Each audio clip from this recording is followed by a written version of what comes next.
नमस्कार, सभी दर्शकों का स्वागत है। कुछ लोगों ने हमसे प्रश्न किया है कि महाराज जी, आप सूर्योदय विज्ञान सिखाते हैं, उसे हम पूरी तरह से कैसे सीख सकते हैं। इसके लिए हम यही कहना चाहेंगे कि जो पुस्तकें हैं सूर्योदय विज्ञान की, जैसे शिव सूर्योदय है, स्वर शास्त्र है, सूर्योदय विज्ञान रहस्य है, और भी कई पुस्तकें हैं, तो उनको पढ़ने के बाद हम कुछ बातें तो सीख सकते हैं, लेकिन कुछ गूढ़ रहस्य जो हैं उनको सीखने के लिए, जानने के लिए हमें किसी पूर्ण गुरु की आवश्यकता होती है। तो उन बातों को जानने के लिए हम इस वीडियो के माध्यम से आपको बताना चाहेंगे। और आपने भी हमसे जो प्रश्न किया है, प्रश्न है, वैसे तो हमने कई वीडियो अपलोड किए हैं, उनमें सारी बातें उसकी जानकारी दी गई है सूर्योदय विज्ञान की, लेकिन कुछ जो प्रश्न हमारे पास आए हैं उनका हम इस वीडियो में आज जवाब देने जा रहे हैं। इस वीडियो को शुरू से अंत तक ज़रूर देखें। प्रश्न आया है कि जो हमारे दो नासा छिद्र हैं, तो बाहीं नासा छिद्र में इड़ा नाड़ी प्रवाहित होती है और जो दूसरी दाहिने नासा छिद्र में पिंगला नाड़ी प्रवाहित होती है। तो एक ही नासा छिद्र में 5 तत्व जो प्रवाहित होते हैं उनको हम कैसे जानें।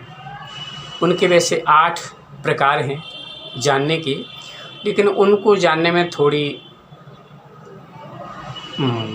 विषमता है, जानने में थोड़ी कठिनाई है।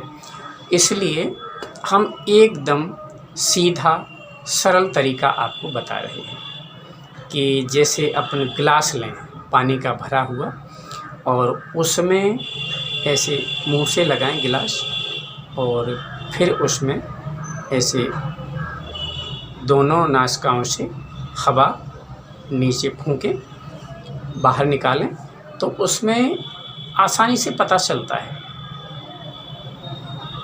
जैसे ऊपर की तरफ सांस चल रही होगी, बाहीं तरफ की सांस चल रही होगी, या मध्यवर्ती सांस चल रही होगी, या नीचे की सांस प्रवाहित हो रही होगी, तो उसमें आसानी से आप जान सकते हैं। और वैसे इसका सही तरीका ये भी है, जो एक ही नासिका में 5 तत्व कैसे जानें। इसमें सबसे पहले अग्नि तत्व ऊपर की ओर प्रवाहित होता है और बाहीं तरफ ऐसे फेरे से सांस निकलती है, वह वायु तत्व होता है। और फिर मध्यवर्ती बीचा बीच में श्वास जो प्रवाहित होती है वह पृथ्वी तत्व होता है, और जो नीचे की तरफ लंबी सांस जाती है वह जल तत्व प्रवाहित होता है। तो इन्हें अच्छी तरह से एकाग्र होकर के, एकाग्र चित्त से इन्हें समझने का प्रयास करें, और एकदम ध्यान अवस्था में बैठ कर के जो सन्मुखी मुद्रा है उसको भी करके देख सकते हैं।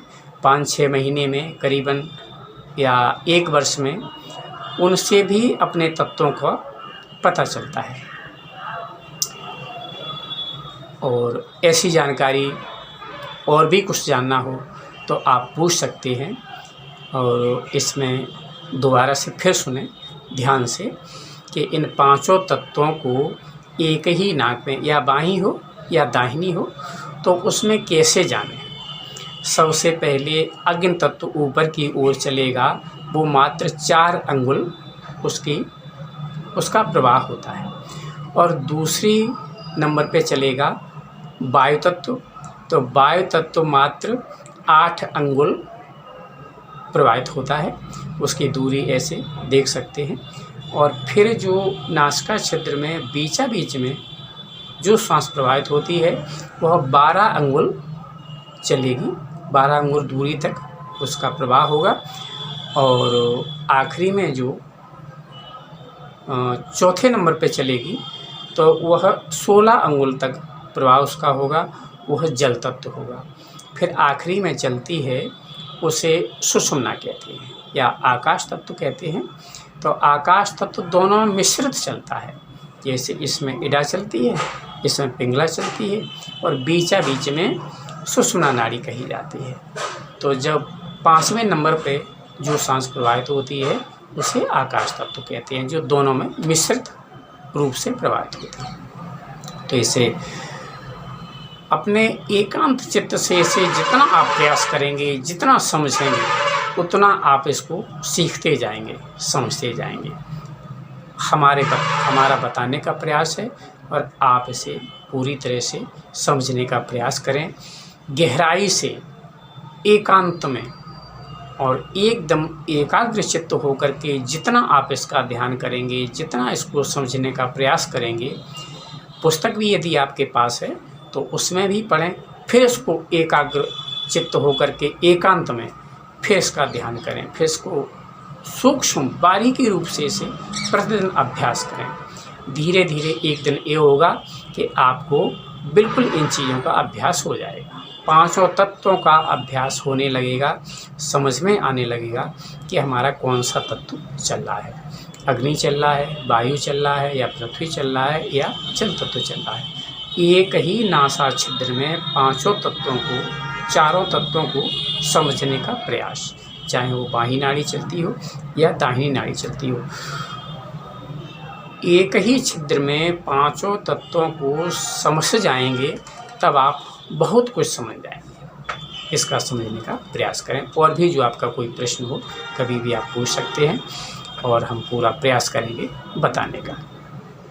आज के लिए इतना ही। नमस्कार।